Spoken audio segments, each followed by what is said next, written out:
Throughout his remarkable career, reputed organized crime boss Joe Bonanno has successfully insulated himself from mafia enemies, federal prosecution, and public curiosity.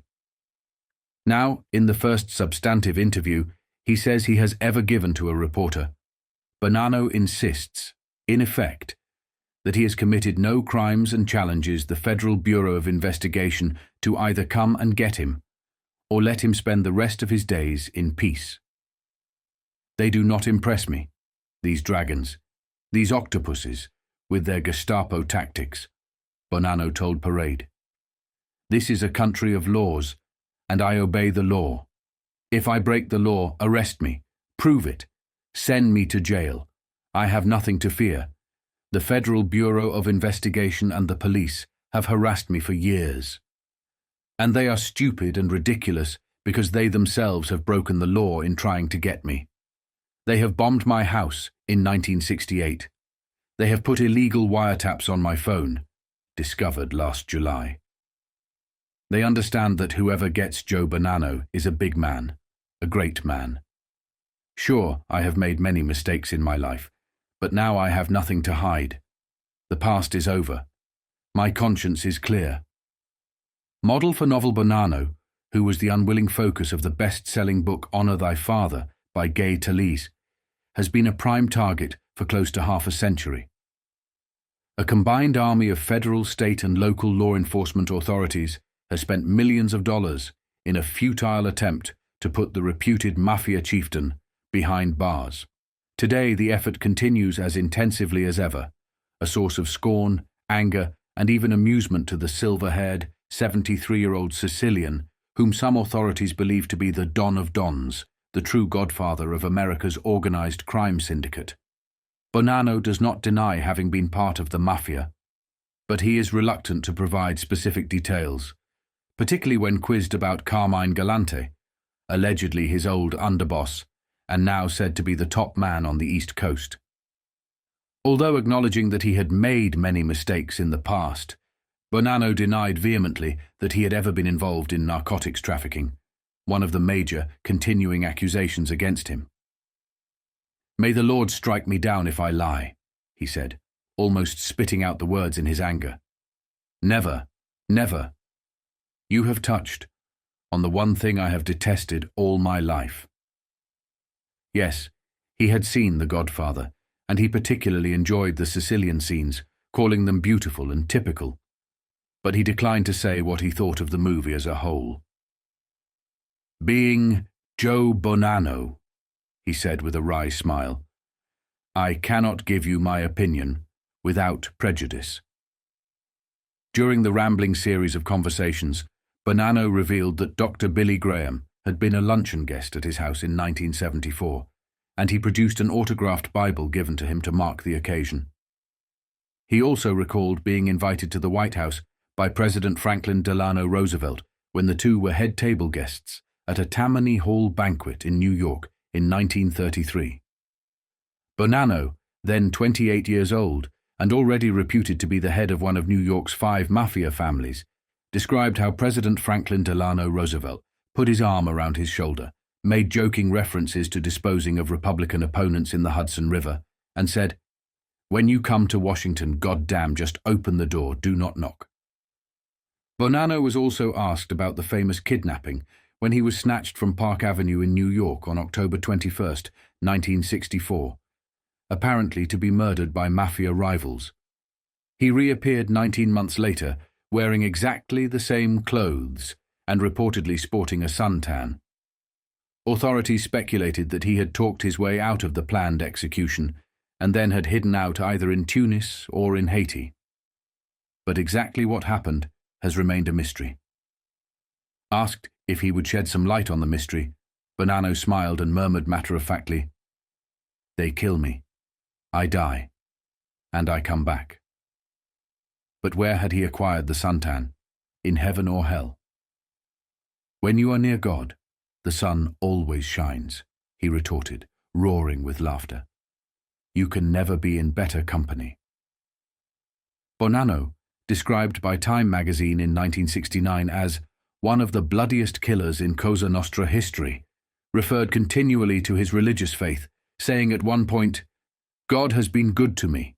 I pray many times, and I say to him, if I am bad, I want to die bad. Well, I am still here, and he does not make mistakes." Interviewed at home. The Bonanno interview, which took 6 months to arrange, was conducted over 2 days. We met at his home, a comfortable but by no means palatial brick ranch house, with a fine view of the Santa Catalina Mountains. Photographs and a tape recorder were permitted, and Albert Krieger, Bonanno's attorney, was present. Also, with us part of the time was Bonanno's Doberman Pinscher, Greasy. The dog prowls the yard to keep out intruders and enjoys a fearsome reputation among law enforcement agents in Tucson, whose job is to monitor Bonanno's movements. Part of the interview was conducted at his swimming pool, which is wreathed in brilliant red pyracantha bushes. But most of the time we talked inside the main living area of the house, an expensively and tastefully furnished room with a beamed cathedral ceiling, exposed brick and wood paneling. The furniture, Italian provincial, is augmented by an antique chair and a magnificent brass table from India. Artworks include pieces of sculpture, landscape, and still life paintings. Above the fireplace is a large oil painting of a village in the Italian Alps, one of many reminders throughout the house of the Bonanno heritage. In the family room, where we met Faye Bonanno, his wife of 46 years, pictures of Pope Pius XII and the Last Supper were interspersed with scenes from Sicily and photos of the 3 Bonanno children and the grandchildren. Bonanno's home, which is reported to contain a vault-like underground office and safe converted from a bomb shelter, reflects his obvious attributes: wealth, good taste, a touch of vanity, and a hidden, secret side. Unlike the Mafia dons of books and movies, Bonanno lives discreetly without limousines or obvious guards and guns. Although Peter Notaro, described as an old-line soldier in the Bonanno organization, serves him in various fetch-and-carry capacities. Although he has a history of heart trouble, Bonanno looks to be in remarkably good health. His dark, twinkling eyes, suntan, wavy silver hair, and 180 pounds on a trim, erect 5'10" frame belying his 73 years. In meeting Bonanno, one is not so much introduced to him as ushered into his presence. Law enforcement agents in Arizona refer to him with grudging respect as the Prince. Their description is apt, for he has impeccable old-fashioned manners and immense charm. A man of aristocratic bearing and culture, he speaks several languages fluently, including French, and invariably employs Sicilian on the telephone to foil eavesdroppers. An evening's relaxation would be singing along with recorded opera on his stereo.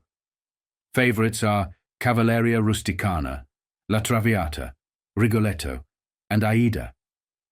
He also buries himself in history and philosophy and likes to remind visitors that his ancestor, Charles Bonanno, designed the Leaning Tower of Pisa.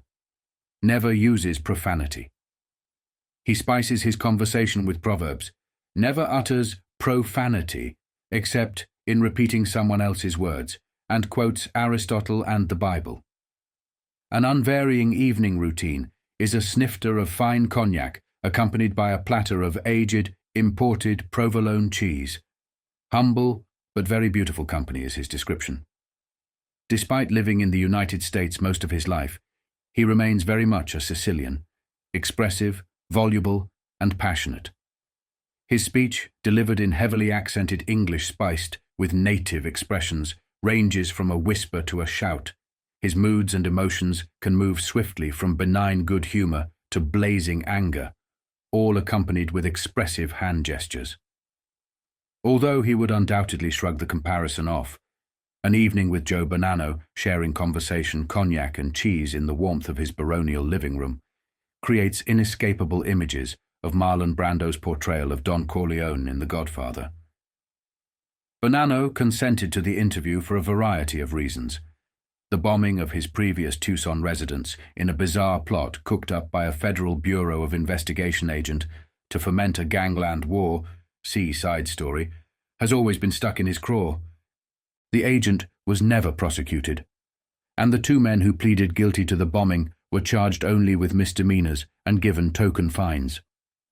Last summer, it was revealed that a member of an Arizona crime strike force had illegally tape-recorded telephone conversations from Bonanno's home and from a pay telephone booth. Fact and fiction always have been hopelessly interwoven when it comes to the Mafia. But if authorities are to be believed, Bonanno, after several years of forced retirement, has re-emerged as perhaps the most powerful force in the nation's organized crime hierarchy. Through his old underboss, Carmine Galante, Bonanno is suspected to be once again exercising control over the New York rackets, as well as influencing mob activities in Montreal, Alaska, the Southwest, and California. Bonanno, according to authorities in Washington and Arizona, operates like a sort of chairman of the board of a major corporation, dispensing advice and making the big decisions for the loose-knit but powerful mafia families dotted around the country. Said one Washington organized crime expert, Bonanno, Carlos Marcello of Louisiana, and Santo Traficante of Florida are three of the most powerful organized crime figures in America, bankrolling most major narcotics operations in Mexico and South America. I think Joe Bonanno has finally gotten what he has wanted all his life, to be the boss of bosses. A highly authoritative federal source in Washington put it this way: after a long period of futzing around, Joe is definitely on the move. He has talked about importing soldiers from New York to the West Coast. And recently, he's been trying to launder large sums of money by investing it in legitimate businesses. The official said sums of up to $10 million were involved as Bonanno and members of his family tried to purchase California Cadillac dealerships in San Jose, Pomona, San Diego, and Vallejo. Albert Krieger, Bonanno's lawyer, says the automobile deals were an open attempt by Bonanno to provide his children with sound and legitimate business investments. A wily old man. In Tucson, both the Federal Bureau of Investigation and Arizona Crime Strike Force officials echoed these assessments. "He's a wily old man," said one. "He is so well insulated that we cannot get near him. He keeps a very low profile and conducts all of his business from pay telephones. If Bonanno is so deeply involved in these alleged crimes, why has he not been prosecuted?" said Stephen Neely, prosecuting attorney of Pima County, which includes Tucson. "Joe is more than clever. Either that, or he is blameless." Bonanno, of course, maintains that he is just that. Nothing more than a retired businessman with extensive holdings in land and property. His Federal Bureau of Investigation rap sheet shows that although he has been arrested 12 times since 1930, he has only been convicted once. In 1942, he was fined $450 and placed on probation for a misdemeanor, violation of the Wages and Hours Act involving workers at his garment factory. Before our interview, it was made clear that the old Don would not permit himself to be interrogated on specific questions of guilt or innocence. Such questions were asked anyway, but he parried them with humor and obtuse replies, denying consistently that he was currently involved in illegal activity. Yet he made many cryptic references to mistakes of the past, and, with curious logic, rationalized his activity of past years this way: "We all make mistakes. That is why we are human. But when you make mistakes for a good cause or to help yourself, and when you do not know what you are doing, it is a mistake. Well, then it is no mistake at all." What were some of these mistakes he had made? "My conscience is clear, and I believe in God," he replied. When was the last time he made a mistake? "My mistakes had no bad intentions, therefore they were not mistakes." Is there such a thing as the Mafia? Bonanno was asked. "I come from Sicily, and every Sicilian is a mafioso, because there it means honor, courage, and strength," was the reply. "What about the current accusations that he is the new godfather?" "Incredible. A fantasy." He laughed derisively. "I do not have to answer to anybody. They conspire against me because I am Joe Bonanno, and they come after me because they want to make a big name for themselves. I believe in the law. I will face the music as best I know how, and I will die with my boots on. Bonanno's humor, however, changed to explosive anger when reminded that authorities call him a major narcotics financier.